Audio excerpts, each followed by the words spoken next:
So volley is a shot you're going to play before the bounce. Very important to be able to be confident on your volleys in a game, because if you're volleying, you're going to be commanding the central area of the court. If you're commanding this area of the court, it means your opponent is not there and you can expose them. You can put the ball into areas that will be difficult for them to get to. Technically, it's a little bit different than we've looked at for the drive. A couple of key elements differences. The racket up is going to be imperative again, because the volley, you've got less time. So you can't have as big of a backswing on the volley. Ball's going to be traveling through this volley zone, this volley corridor, a little bit quicker. So if you see that forehand volley coming and your racket's back here and there's a massive backswing, you're probably going to be late on the volley. So if I see that volley early, I'm watching my opponent hit a drive, I would be around about there. Quite a compact backswing. It's boom, it's in there, boom, there.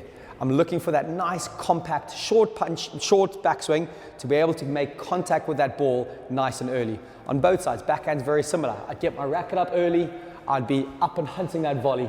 Because at this point, the priority is not about power. It's what a lot of people get wrong with the volley. They try overhit the volley and they try use power. For me, the priority is having a good contact point. What I mean by that is, we talked about the drives having a nice side-on contact point. With the volley, side-on is your bare minimum. That's almost late.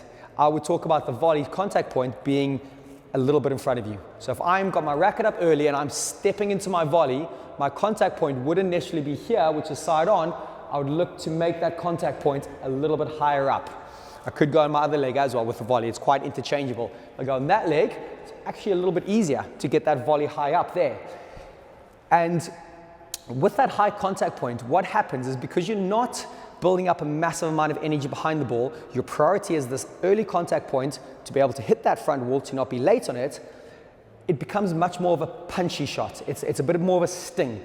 You're not releasing through it as say much. You're not really using all your moving parts. I'd get in there, I'd have that early racket prep on the backhand, and I would punch it, and I would punch it.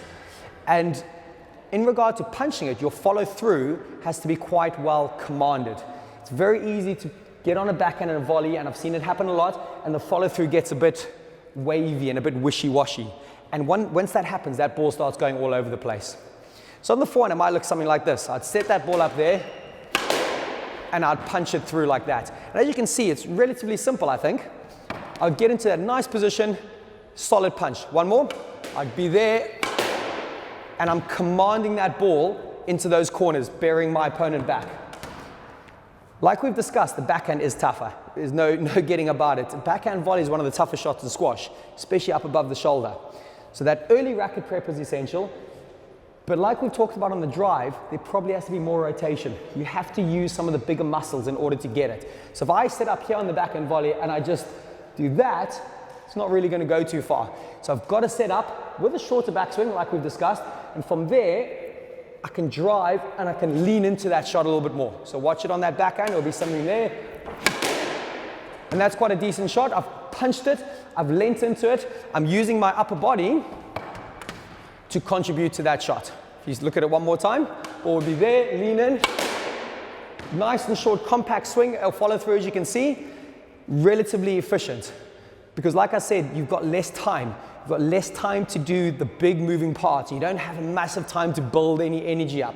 On the drive you might, but on the volley it's about the speed of things you do. And when you start doing it quicker and faster and more efficiently, it takes the game away from the opponent more. Have you ever wondered what Jonah Barrington, Nick Matthew and Jonathan Power all have in common? They might all be world number ones, but they're also all coaches on squashskills.com.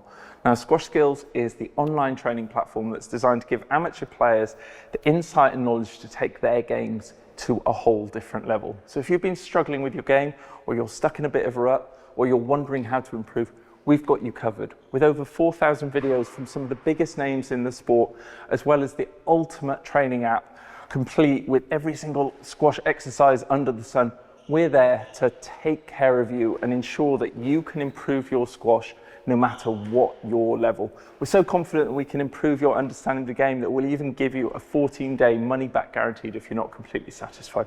So if you're looking to take your game to a whole new level in 2024, be sure to check out squashskills.com today.